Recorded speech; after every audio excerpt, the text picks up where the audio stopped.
Karthigai Deepam serial இன்றைக்கி என்ன review அப்படின்றத அந்த வீடியோவில் நம்ம பார்க்க போகிறோம். ஸோ என்ன ஸ்டோரி இப்போதைக்கு நம்ம கார்த்திகை தீபத்தில் போய்கிட்டு இருக்கு அப்படிங்கிறதான் இந்த வீடியோவில் நம்ம பார்க்க போகிறோங்க. பயங்கரமான ட்விஸ்ட்டோடு தான் இந்த சீரியலை பார்த்தீங்கன்னா ரன் பண்ணிக்கிட்டு இருக்காங்க. அதுலேயும் ட்விஸ்ட் மேல் ட்விஸ்ட் வச்சு கொண்டு போய்கிட்டு இருக்காங்க. இப்போதைக்கு நம்ம நாச்சியார் ரொம்ப சீரியஸ் கண்டிஷனில் ஹாஸ்பிட்டலில் அட்மிட் பண்ணியிருக்காங்க. ஸோ அவங்களுடைய உடம்புலேருந்து 3 ஆப்ரேஷன் பண்ணணும். ஸோ 3 புல்லட் இருக்கிறதுனால கண்டிப்பாக அவங்க உயிர் பிழைக்கிறதே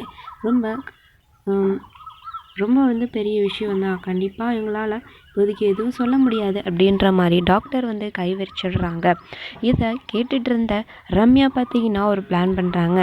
அதுக்கு முன்னாடி நம்ம தீபா பார்த்திங்கன்னா கார்த்திகை தான், அதாவது என் புருஷனை தான் கொல்ல வந்த அந்த ரம்யா, ஆனால் அவங்கள தள்ளி விட்டுட்டு நீங்கள் அவங்களுக்கு பதிலாக கொண்டு வாங்கிக்கிட்டீங்க. ஸோ இப்போது அவங்களுடைய உசுர் போயிருந்தா என்னோடய தாலி என் கழுத்தில் நினச்சிருக்காது. ஸோ எங்கள் வாழ்க்கையை காப்பாற்றுறதுக்காக நீங்கள் இப்படி படுத்த படுக்கை ஆகிட்டீங்களே அப்படின்னு சொல்லி தீபா பார்த்திங்கன்னா நீங்கள் கண் முழிச்சு எப்போ வரீங்களோ அப்போது இந்த தாலியை உங்கள் பையன் கையில் கொடுத்து என் கழுத்தில் கட்ட சொல்லுங்கள். அது வரைக்கும் என் கழுத்தில் இந்த தாலி இருக்காது அப்படின்னு சொல்லி அந்த இடத்துல நம்ம தீபா பார்த்திங்கன்னா அவங்களுடைய தாலியை கழட்டி நாச்சியாருடைய காலடியிலே வச்சிட்றாங்க.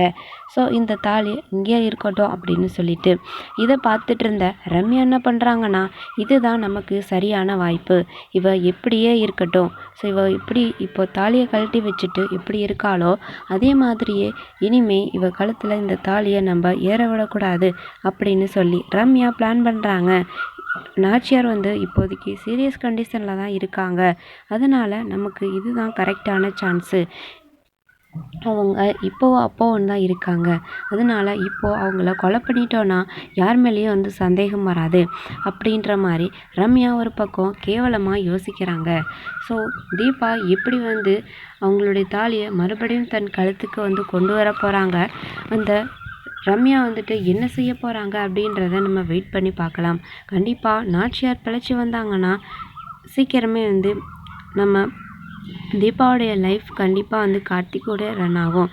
இல்லை அப்படின்னா என்ன ஆகும் அப்படின்னா கண்டிப்பாக தீபா அவங்க குற்ற உணர்ச்சியோட அந்த தாலியை அவங்க கழுத்தில் ஏறாமல் அந்த வீட்டை விட்டு அவங்க வெளியில் போகிறதுக்கும் நிறைய வாய்ப்புகளும் இருக்குது. ஸோ இந்த மாதிரி யோசித்து தான் ரம்யா பிளான் பண்ணியிருக்காங்க நாச்சியாரை கொண்டுடலாம் அப்படின்னு சொல்லிட்டு. ஸோ இந்த ஒரு அப்டேட் பற்றி நீங்கள் என்ன நினைக்கிறீங்க? ஸோ நம்ம ரம்யா இப்படி ஒரு விஷயத்த பண்ண போகிறத பற்றி நீங்கள் என்ன நினைக்கிறீங்க? ஸோ இது உங்களுக்கு பிடிச்சிருக்கா, இல்லை எப்படி இவங்க யோசிக்கிறது எப்படி இருக்குது உங்களுக்கு அப்படின்றத கமெண்ட்டில் சொல்லுங்கள். தேங்க்ஸ் ஃபார் வாட்சிங்.